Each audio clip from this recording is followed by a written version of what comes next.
I'm starting the Race with Robbie Tactical Series. We will work strength, mobility, post-ride stuff and build you guys a bank of something you can use for every video today or tomorrow, and it will help you.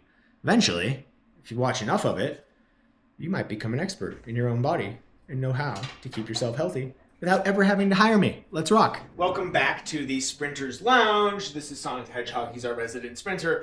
My name is Robbie, and I help cyclists ride hard with no back pain. Post-ride, a little bit of a mobility flow here.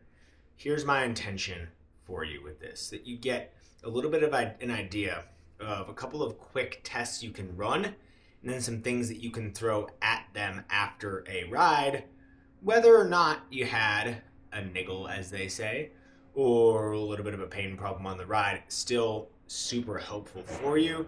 This is going to be a more consistent series from me. My goal is to help you DIYers out there, the people that will never hire me, to do better shit so that you can move better, ride better, avoid pain, or maybe even fix your own pain using some of my philosophies. So not every video is intended to be all inclusive, but I am going to build you guys a sweet bank of stuff here, because ultimately one of my favorite things is helping everybody, even if you don't hire me. So that's our premise of our pre-ride, post-ride, strength work, flagship mobility stuff. This is post-ride. I did 3 hours today. I feel pretty damn good. I have eaten. I've watched a replay of the end of the Tour de France Femmes. Femme?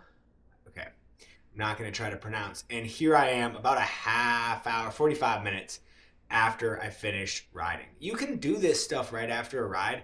I prefer to decompress and reset a little bit.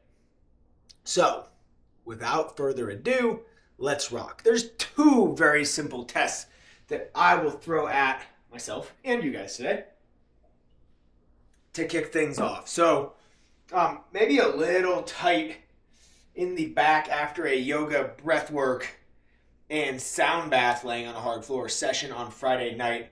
And then I went and did that ride that shoots you up at the top of the Strat here in Vegas. So that rattled my soul a little bit. But otherwise, no major problems. That said, if I go, ooh, this is like my morning stiffness post-ride. I would like this to be a little bit better, cleaner towards the toes without the tension through the entire posterior chain. So there's test one. Super simple, right? For number two, this is one that I love to test post-ride, because sometimes I will find that my QLs light up here, and we'll see if it happens today, but I'm really looking at my hip internal rotation here. It is a known liability for me, especially on the left. So we're looking at my right side here. Pretty decent. I've got some tension in my back here. I'm actually on the verge of a cramp, so I'm a bit locked up through the hip and the pelvis over here. Let's flip it to my tough side. Yeah, that's going to cramp on me. Okay, so my liability there, it's fairly strong today. Did like 18 hours and change last week, and then 3 hours this morning. So that's predictable, but it's something that I can work on here. Now, one note about this 90-90, it's very in vogue on the damn internet, like as an exercise, doing all kinds of, crazy stuff, or like some flippy floppies and all of that. For most cyclists sitting in this 90-90 position, it's a good test.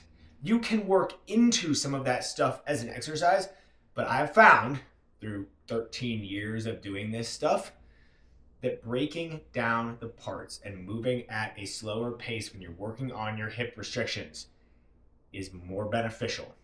And even if you are working in that position, kind of hammering the hips a little bit, hitting the foundational stuff is a key. Okay, so let's run through a little bit of a flow here. I'll talk a little bit, but I'm mainly going to show you.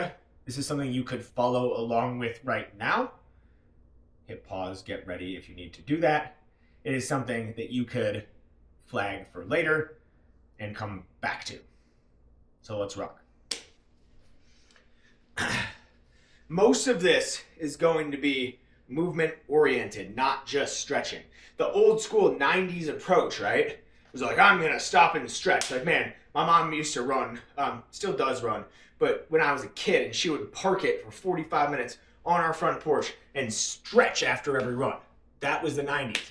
Guys, it's 2026. We know better.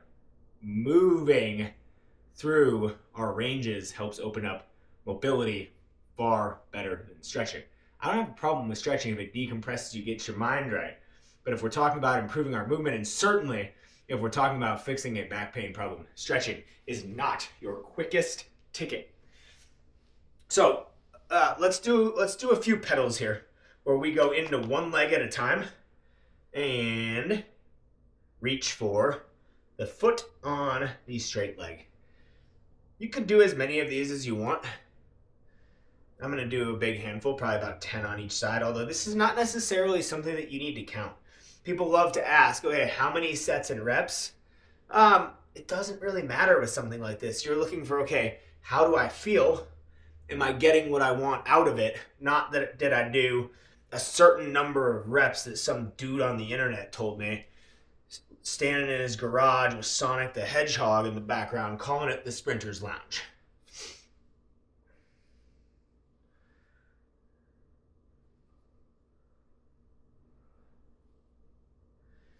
Good enough for me. We'll retest that fold. All right.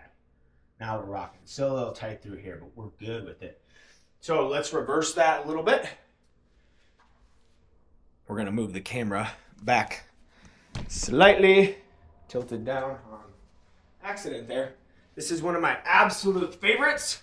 We're going to get full extension and also work the hips a little bit here. So I'm going to park it here and take a breath at the top of each rep.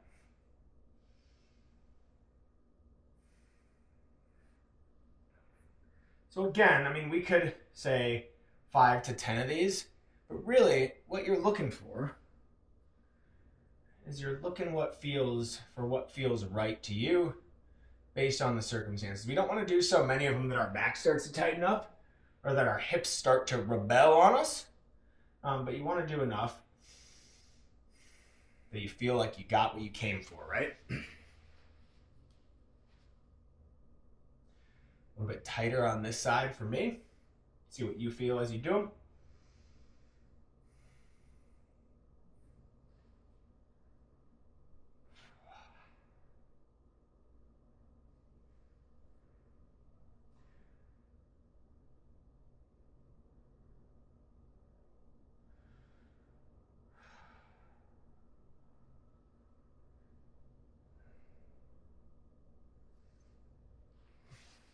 Lovely.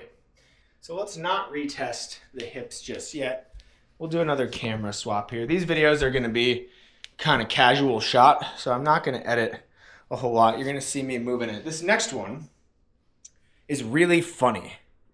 And like, I'll comment when I give this as an exercise to my athletes. I'm like, yo, this one is silly simple. Like, it's almost ridiculous how simple it is.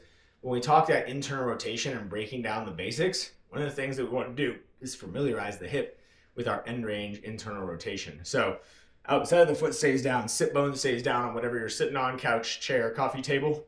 We're going to drive in to the max internal rotation that we've got. And this one I'll alternate. There's that left hip, side to side. And again, it's not really about the numbers here. This one I'd probably throw a few more at it. So you go like 12 to 15. But again, like, you're looking for what gets you feeling good. Now, I've got my hand on my knee and I'm driving a little bit, but you don't want to put a shit ton of pressure on the outside of the knee there. So you're driving actively, give a little bit of overpress. Nothing crazy. You should not be getting knee pain here. Outside of the foot, blade of the foot there stays down, sit bone stays down. And we're rolling into that end range motion. Your back can be in whatever position you want here. So if you flip your back straight, pelvis will tilt forward, you'll run into the top of your hip joint a little bit quicker. So you can even slouch down a little bit here. Like, that's no big deal. It's going to be more like your position on the bike, which shouldn't be slouched, but you are going to have a backward tilted pelvis and a strong rounded back on the bike. if you're doing it right. So you can sit down into it a little bit. You don't have to have perfect back mechanics for a deadlift here because we're not deadlifting.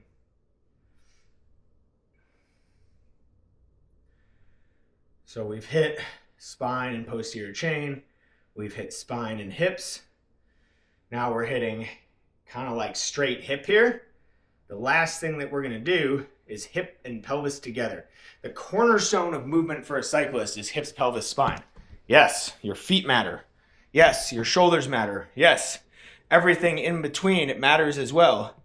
But getting that cornerstone strong is going to help you to have a solid base in your position on the bike. So this next one, we're going to get wide, about 75% as wide as you would go comfortably. And this is going to be a rotation. Think about twisting that back hip, rolling it this way. You're thinking about the pelvis here though, not how far you could twist the spine. These ones you want to be, especially if you've just ridden a long ride or a hard ride, be a little conservative here, maybe 80% effort. You don't want to jam your hips up too much. Knees should stay straight. You can see me fighting a left knee that wanted to bend there, right one not so much. Really rolling my pelvis around my hips here. I'm going for a hip pelvis motion here. We tested that 90-90 position. That is a hip pelvis motion together on the test. So this is where I'm really getting targeted at that. Try to keep the outside of the foot down. Stiffer hip, you'll roll onto the inside of the foot. Fight that a little bit. Don't just give in to it. How are we doing, Sonic? Are we happy? Sonic's got good mobility today. Great, so a handful of those. I would say max 10. You might not even do 10 there, but again, you're not looking for a number, you're looking for how you feel. So let's get this camera locked back in here. And we'll go back to our test. We'll see how it feels now that we've done a few minutes of work. For me, that's a lot more comfortable on this side. Like I can sit here. I'm not getting that same cramping, so I've opened up here nicely. Retest here. Yeah, I'm still limited in the left hip. Like I said, that's my liability. Some of that's kind of structural at this point at 38 years old as of Saturday. So I work on this on a consistent basis. I don't need perfection. I don't need symmetry. I just need to feel good, right? That's what it's all about. So I'm pretty happy with that 5-10 minutes of work that I put in. I'm not getting the cramping in the QLs, so that's awesome. We'll go one more test standing here. I'll get this video uploaded so you can watch it. All right, so now I can get hands to ground. I'm happy. So this would be something that you can run through in its entirety. Like this selection of exercises and the couple of tests, they can help you today, or they could help you tomorrow if you hit them tomorrow. That said, you are trying to coax motion. You're not trying to force it. I tell my athletes all the time, you get faster results by coaxing, it's a little bit of coaching, coaxing the motion rather than forcing it. Keep that in mind as you roll through it. If this is helpful, drop some love in the comments. If you have any questions, hit me in the comments. I will answer those. Let's have a great week.